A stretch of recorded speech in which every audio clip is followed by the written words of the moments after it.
Hey guys, what's going on? James here, and in this video we're going to be looking at all of Jason Licht's quotes and quips from the NFL Combine. He had this press conference on February 25th, 2020, and there were certainly some interesting nuggets in there, and we're just going to dive right in. But I do want to say shout out to all the sources who gave out all these quotes, who were there at the press conference with Jason Licht, and definitely go check out all of their websites and go show them some support. First thing, Greg Allman from The Athletic, Rick Stroud from the Tampa Bay Times, Pewter Report from pewterreport.com, Scott Smith from TampaBayBuccaneers.com, and Trevor Sikkema from the Draft Network. Those guys did phenomenal jobs, not just with the Jason Licht press conference, but also with the Bruce Arians press conference as well. This one, I don't have as many pages of notes and quotes, so this video should be a little bit shorter, not like the almost 30-minute behemoth of a video that you guys saw in the Bruce Arians one, but there's still some really interesting nuggets nonetheless. First thing that we're going to talk about is Jameis Winston, much like what we did in the Bruce Arians one. So Jason Licht started off with this. It's not like we don't like Jameis. We do like Jameis. We have to prepare for every scenario. We can win with Jameis. So, that's definitely what Bruce Arians has been saying as well in the Andrew Siciliano conversation that he had with NFL Network, as well as his press conference. They still remain adamant about the fact that they can win with Jameis Winston. Bucs GM Jason Licht said he wants to make it clear they like Jameis Winston, that as they look at scenarios, Winston is one of those scenarios. They're just checking all their options. Okay, so that falls in line with the first thing I said. Jason Licht said Jameis Winston's deep ball accuracy was an improvement. So there you go. There's confirmation from the general manager himself. Jameis Winston's deep ball did improve. So that's good. It's just nice to get confirmation on things like that. So now we can officially say that the Buccaneers themselves think that Jameis Winston's deep ball was improved. Jason Licht says he and Jameis Winston's agent have a great relationship and they've been in contact often this season. So that's always a good thing to have. It's good that Jason Licht and Jameis's agent do have a good relationship. I don't know how much that would affect contract negotiations. I would imagine it wouldn't affect them very much, but we have seen Jason Licht before. He'll give out money to his draft picks when he needs to. Look at how much money he gave a guy like Donovan Smith. So Jason Licht, he may be willing to give Jameis Winston a little bit more money to keep him if he needs to. And then finally, on Winston having LASIK surgery, I'm glad he wanted to get better. So based off of all the Jameis Winston stuff that we just saw here, they still feel that they can win with Jameis Winston. The Tampa Bay Buccaneers still feel that they can do good things with Jameis Winston. However, they're going to keep their eyes open on possible upgrades if they are out there. Are those upgrades out there? I mean, that's kind of subjective from person to person. It just depends on what your thoughts are. Phillip Rivers could potentially be out there. Tom Brady could potentially be out there. A trade partner could potentially be out there. There's a lot of different scenarios that the Buccaneers are going through. This certainly isn't an easy decision for Jason Licht, especially considering, it was Jason Light's number 1 overall pick quarterback, but it definitely seems like him and Bruce definitely have a plan. They definitely still feel like they can win with Jameis, but they are ready for all options that could be available. Moving on to quarterback options in free agency and in the draft, Jason Licht calls the quarterback decision a fluid process. There are lots of dominoes that could still fall, beginning with the tag period beginning on Thursday. A fluid process is what he calls the quarterback situation. That's interesting to me. Okay, that definitely makes it seem like they are not leaning towards really any scenario at this point. Really makes it seem like anything goes. We could do anything. We're crazy, man. We can do anything we want. It's a fluid process.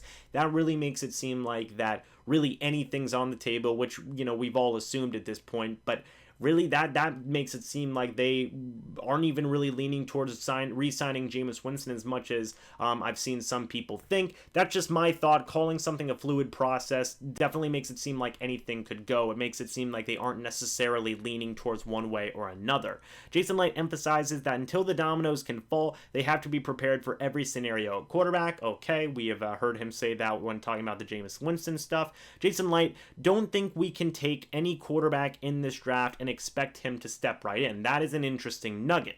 Jason Licht then went on to say, I would love to draft a quarterback at some point in the draft, explains it would likely be a developmental situation.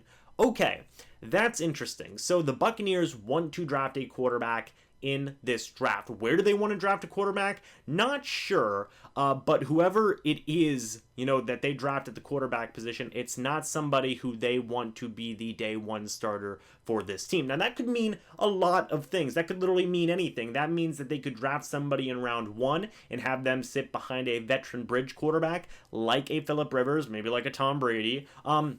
It could also mean that they draft a guy in the later rounds. Let's say they bring back Jameis Winston, but hey, we want a 5th, 6th, or 7th round guy to be there just in case. Not necessarily to be a franchise option for this team, but just have a rookie, young, developmental backup quarterback behind Jameis Winston, unless, in case things don't work out. That could be an option as well. It didn't provide a lot of clarity besides the fact the Buccaneers do want to draft a quarterback, which makes me believe that, hey, they want insurance for whatever happens with Jameis Winston. They want a young developmental guy to have there just in case for what the future may hold for the Bucs and their quarterback situation. Going back now and talking about Ronald Jones and the other running backs again, Licht said Ronald Jones made a huge stride last season and made great strides. We saw a difference in his confidence. Jason Licht says Ronald Jones has tremendous talent. It is still scratching the surface. The Bucs expect Jones to be even better in 2020 after making huge strides in 2019. So this just lines up with what Bruce Arians said as well. I know some people, again, may see this as smoke because they don't want to, reveal that they may be interested in drafting a running back. Guys, Jason Licht flat out said that he would love to draft a quarterback in this draft. I don't know how much smoke Jason Licht is putting up here, but I guess you never know at the end of the day. But I would like to say that it is nice that both Jason Licht and Bruce Arians still have a phenomenal amount of confidence in Ronald Jones. Fingers crossed for me that he can still be the heavy workload running back for this team. I think that he would do a tremendous job with more opportunities of getting the ball. I say you give him a little bit over 200 carries. I think you're doing pretty darn good work there with Ronald Jones. So we'll have to wait and see what happens. If they do draft a running back, it would be a backup. It would probably be a guy who was in a similar role to both Peyton Barber and Daria Ogunbowale last season, because I really do believe that Ronald Jones is still going to be the starting running back for this team. Moving on now to talking about the wide receivers and the tight ends, and this is really, really interesting stuff here. Jason Licht says the Bucs have time to sign Chris Godwin to an extension. Okay, so they do have time. They don't have to get it done this offseason, nor do they have to get it done with Levante David as well. They have time to get those contracts done, and they will do them whenever it is appropriate. But I guarantee you that both those guys are more likelier than not coming back to the team. Light says Bucs coaches are more excited about what tight end O.J. Howard can do in second year in Bruce Arians' offense in 2020. Very high on him. Jason Licht says they always listen to offers, but they're planning to have O.J. Howard in their offense. And this is the final one here. Asked if Cam Brate is a player Bucs keep in 2020. Potentially. We'll have to see how things go and the pieces fall.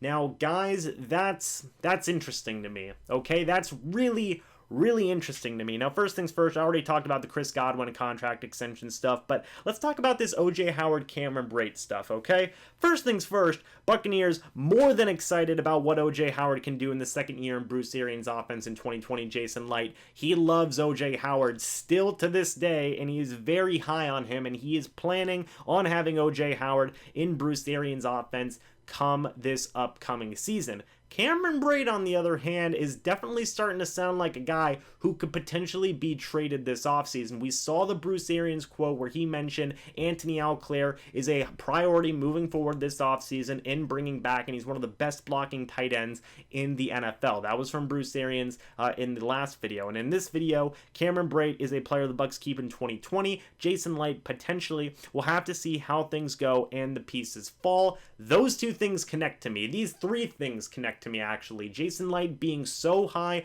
on O.J. Howard that he is excited to have him, I guess I should say, in their offense for 2020. Bruce Arians saying that Anthony Auclair is one of the best blocking tight ends in the NFL right now and that he is a priority to be bringing back. And then Jason Licht giving a semi-lukewarm response to potentially keeping Cameron Brate in 2020. It's not like he's not under contract. He's still under contract for the next couple of years. So definitely seems like Cameron Brate's the odd man out. Could definitely be on the move. If the Buccaneers could pick up, say, another third-round draft pick or lower for Cameron Brate, they might do it. Frees up $6 million in cap space. That'll bring you back another defensive piece, which is Bruce Arians' biggest priority this offseason.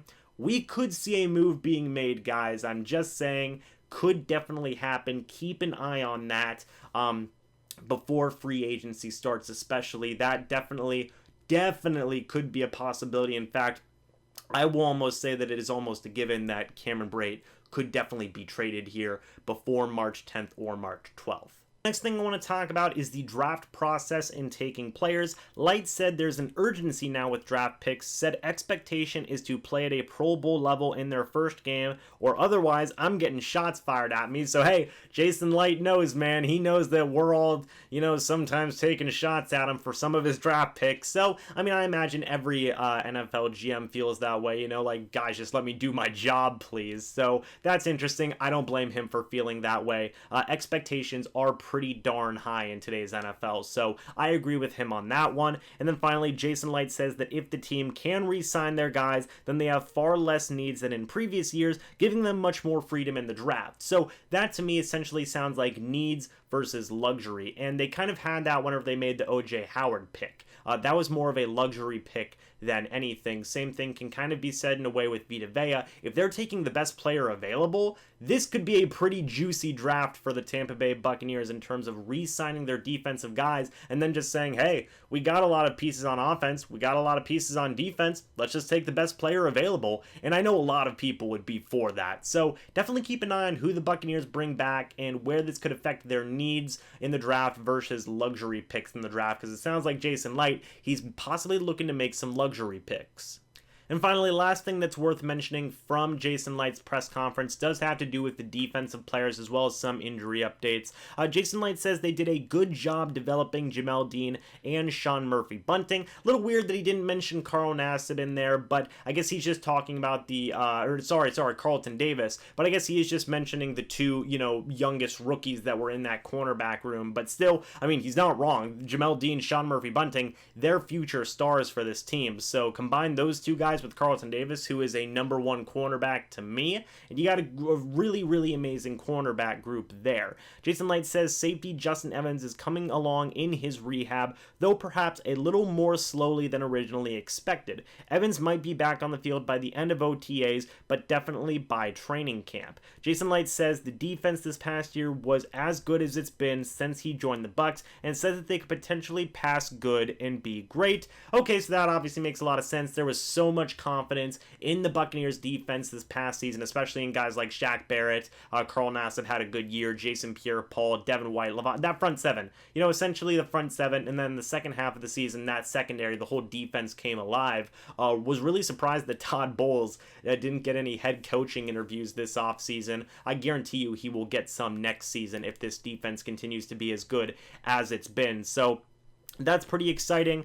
Jason Light says he's confident in the Bucs safety room and that Justin Evans returning would just be a bonus. Now, this is what I was talking about in the Bruce Arians press conference, where if Justin Evans can't come along again in his rehab and he has more setbacks like he did last season, he's going to find himself potentially out of a job.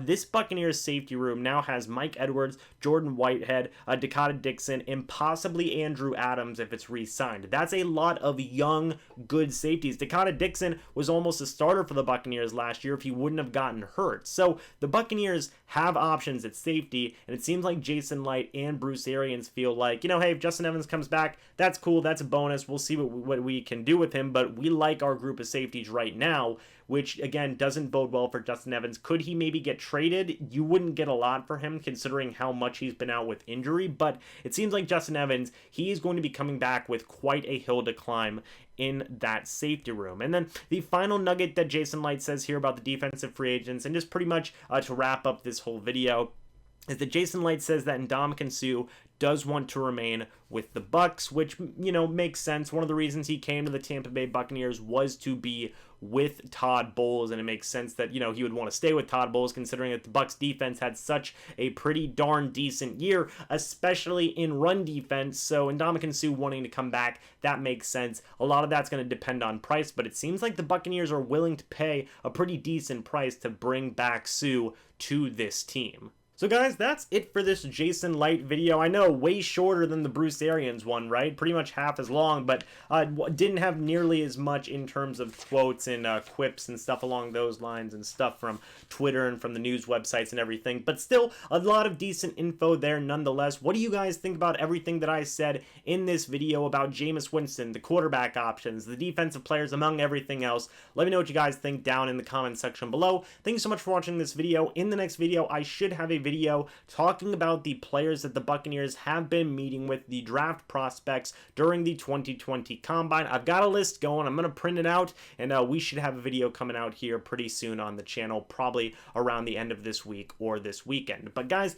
thank you so much for watching this video. Hope y'all enjoyed, but until the next video or the next live stream, I'll see you guys in the next one. But until then, and as always, guys, goodbye for now, and go Bucs!